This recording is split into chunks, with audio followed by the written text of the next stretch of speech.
नमस्कार बच्चों, आज हम प्राचीन भारतीय इतिहास के मुख्य स्रोतों के बारे में पढ़ेंगे। उससे पहले हम ये जानना चाहेंगे कि इतिहास का अर्थ क्या है, इतिहास किसे कहा गया है। इतिहास 3 शब्दों से बना है, इति प्लस ह प्लस आस, जिसका शाब्दिक अर्थ है ऐसा निश्चित रूप से हुआ है। इतिहास बीता हुआ समय है। इतिहास में ऐतिहासिक घटनाओं का क्रमबद्ध लेखा जोखा है। इतिहास का जो जनक था वो हेरोडोटस था, जिसको फादर ऑफ हिस्ट्री भी कहा गया है। इसका अर्थ जानने के बाद हम सीधे आते हैं भारतीय इतिहास के मुख्य स्रोतों पे। इस भारतीय इतिहास के मुख्य स्रोतों को हमने यहाँ पर 3 भागों में बांटा है। पहला है धार्मिक साहित्य, दूसरा है पुरातात्विक सामग्री और तीसरा है विदेशी यात्रियों का विवरण। क्योंकि भारतीयों के जीवन का मुख्य आधार धर्म पे है, तो पहले हम यहाँ पे लिखते हैं धार्मिक साहित्य, और साहित्यिक सामग्री में जो पहले आता है वो है ब्राह्मण साहित्य। ब्राह्मण साहित्य को हमने यहाँ पर बांट दिया है, और ब्राह्मण साहित्य में सबसे पहले है वेद। वेदों की रचना सबसे पुरानी है, और वैदिक साहित्य में सबसे प्राचीन ग्रंथ है वो है ऋग्वेद, और वेदों की संख्या 4 है। ऋग्वेद, यजुर्वेद, सामवेद, वेद, अर्थवेद। वेदों का भारतीय संस्कृति में विशेष महत्व है। यद्यपि वेद मुख्यतः धार्मिक ग्रंथ है, किंतु इनसे आर्यों के विषय में विस्तृत जानकारी मिलती है। वैदिक साहित्य के बाद ब्राह्मण ग्रंथ पे आते हैं। वेदों के बाद ब्राह्मण ग्रंथ हैं। चारों वेदों पर जो टीकाएं लिखी गई हैं उन्हें ब्राह्मण ग्रंथों के रूप में जाना जाता है। जो प्रमुख है शतपथ ब्राह्मण, ऐत्रेय ब्राह्मण, तैत्तिरीय ब्राह्मण, गोपथ ब्राह्मण, पंचविश ब्राह्मण आदि विशेष रूप में इतिहास के लिए उपयोगी ब्राह्मण ग्रंथ है। उसके बाद उपनिषद, जिसका शाब्दिक अर्थ है उप का अर्थ निकट व निषद का अर्थ बैठना होता है। अतः गुरु के निकट बैठकर प्राप्त किए गए ज्ञान के आधार पर लिखे गए ग्रंथों को उपनिषद कहते हैं। उपनिषद प्रमुख हैं ईश, केन, कंठ, ऐत्रेय, तैत्तिरीय, मुंडक, मांडुक्य इत्यादि। अगला है वेदांग। वेदों का अर्थ ठीक प्रकार से समझने के लिए वैदिक काल के अंत में वेदांगों की रचना हुई। वेदांग 6 है: शिक्षा, कल्प, निरुक्त, व्याकरण, छंद और ज्योतिष। वेदांग के बाद सूत्र साहित्य है, और इनकी संख्या 3 है, जो इस प्रकार है। धर्म पर प्रकाश डालने वाले सूत्र को धर्म सूत्र, ग्रह संस्कारों पर प्रकाश डालने वाले सूत्र को ग्रह सूत्र, और श्रोत्र सूत्र में याज्ञिक कर्मकांड का व्यवस्थित वर्णन दिया गया है।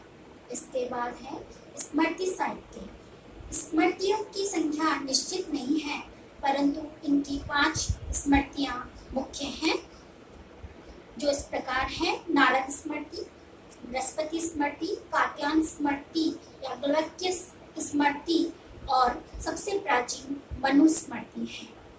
उसके बाद धार्मिक साहित्य में महाकाव्य का भारतीय इतिहास में महत्वपूर्ण स्थान है, और भारत के 2 प्राचीन महाकाव्य हैं, पहला रामायण और दूसरा महाभारत। रामायण के रचयिता वाल्मीकि थे, जिन्होंने अपने नायक और आराध्य देव राम के चरित्र चित्रण के माध्यम से उस काल की दशा का चरित्र चित्रण किया है।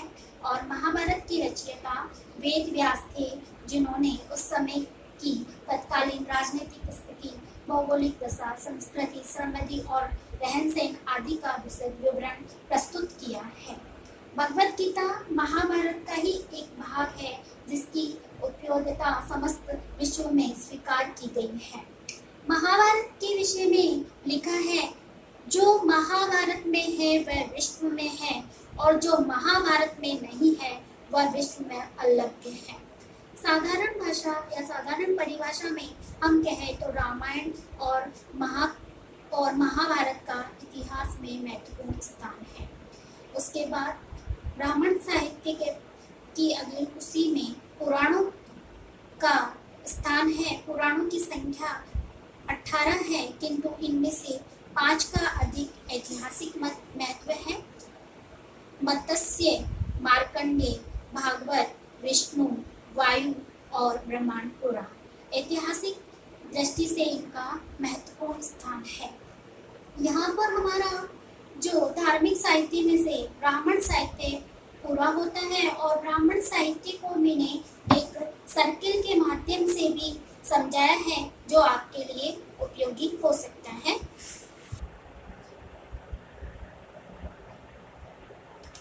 ये ब्राह्मण साहित्य है, और ब्राह्मण साहित्य को मैंने यहाँ इस सर्किल के माध्यम से समझाया है। जैसे पहला वैदिक साहित्य, वैदिक साहित्य में 4 है, ऋग्वेद, यजुर्वेद, सामवेद और अथर्ववेद। दूसरा है ब्राह्मण ग्रंथ, ब्राह्मण ग्रंथ में सतपथ ब्राह्मण, ऐत्रेय ब्राह्मण, तैत्तिरीय ब्राह्मण और गोपथ ब्राह्मण। फिर तीसरा है उपनिषद, उपनिषदों में है ईश, कैन, कंठ, ऐत्रेय, तैत्तिरीय, मुंडक, मांडुक्य और छंदोवेद। चौथा है वेदांग, वेदांगों की संख्या 6 है, और इसमें शिक्षा, कल्प, निरुक्त, व्याकरण, छंद और ज्योतिष। पांचवा हम यहाँ पर है ब्राह्मण साहित्य में सूत्र साहित्य, जिनकी संख्या 3 है, धर्म सूत्र, ग्रह सूत्र, सौत्र सूत्र। और छठा है स्मृति संख्या, जिनकी संख्या निश्चित नहीं है। इसमें से प्रमुख है मनुस्मृति, जो सबसे प्राचीन स्मृति है, दूसरी नारद और तीसरी बृहस्पति। सातवां है यहाँ पर महाकाव्य, जिसका मैंने आपको पहले ही इस व्याख्यान में बता दिया है कि महाकाव्य का इतिहास में महत्वपूर्ण स्थान है। 2 महाकाव्य है, रामायण और महाभारत। रामायण के रचयिता वाल्मीकि और महाभारत के रचयिता वेदव्यास। लास्ट है पुराण, पुराणों की संख्या 18 है, इनमें से 5 प्रमुख है, मत्स्य, मार्कंडेय, भागवत, विष्णु और वायु। अब हम लेते हैं बौद्ध साहित्य। और बौद्ध साहित्य ब्राह्मण धर्म ग्रंथों के समान ही बौद्ध ग्रंथ से भी प्राचीन भारतीय इतिहास पर व्यापक प्रकाश पड़ता है। इसमें से कुछ प्रमुख हैं, जैसे पहला है पिटक ग्रंथ। इन ग्रंथों की संख्या 3 है। बुद्ध के उपदेशों का संकलन 3 पृथक पृथक ग्रंथों में किया गया है, जिन्हें सामूहिक रूप से त्रिपिटक कहा जाता है। और ये 3 पिटक है, विनय पिटक, सूत पिटक व अभिधम पिटक। दूसरा हम बौद्ध साहित्य में लेते हैं जातक ग्रंथ। ऐतिहासिक दृष्टि से जातक कथाओं का बहुत महत्व है। जातक कथाओं में बुद्ध के पूर्व जन्म की कथाएं दी गई है, और इनमें से कुछ कथाएं 6ठी शताब्दी ईस्वी पूर्व के पहले के जीवन पर प्रकाश डालती हैं। इन जातक कथाओं की संख्या 549 है। यद्यपि इन जातक कथाओं का दृष्टिकोण धार्मिक है, किंतु इनके अध्ययन से तत्कालीन सामाजिक तथा आर्थिक अवस्था पर प्रकाश पड़ता है। मौलिक जातक संग्रह तो विलुप्त हो गया है, परंतु इन पर लिखी एक टीका जातक तटढाणवन से हमें इनके बारे में विस्तृत जानकारी मिलती है। अब हम आते हैं अन्य पाली ग्रंथ पर। अन्य पाली ग्रंथ इतिहास निर्माण में सहायक हैं।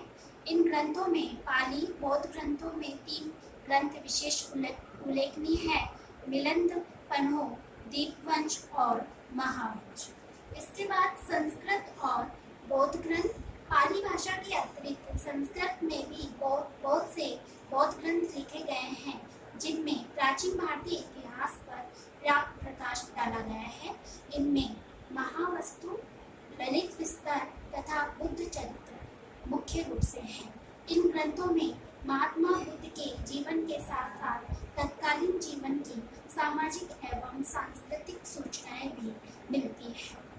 यहाँ पर हमारा बौद्ध साहित्य पूरा होता है, और बौद्ध साहित्य को भी मैंने यहाँ पर एक सर्किल के माध्यम से समझाया है, जो आपके लिए उपयोगी हो सकता है। तो इस प्रकार है, ये बौद्ध साहित्य है जिसको सर्किल से समझाया गया है। और इनमें पिटक ग्रंथ है। पिटक ग्रंथ 3 है, विनय पिटक, सूत पिटक और अभिधम पिटक। दूसरा है जातक ग्रंथ। तीसरा है अन्य पाली ग्रंथ, और अन्य पाली ग्रंथ में मिलिंद, पन्हो, दीपवंश और महावंश। और चौथा है संस्कृत बौद्ध ग्रंथ। संस्कृत बौद्ध ग्रंथ में है महावस्तु, ललित विस्तर और बुद्ध चरित्र। यहाँ पर हमारा बौद्ध साहित्य पूरा होता है और उसके बाद है जैन धर्म ग्रंथ।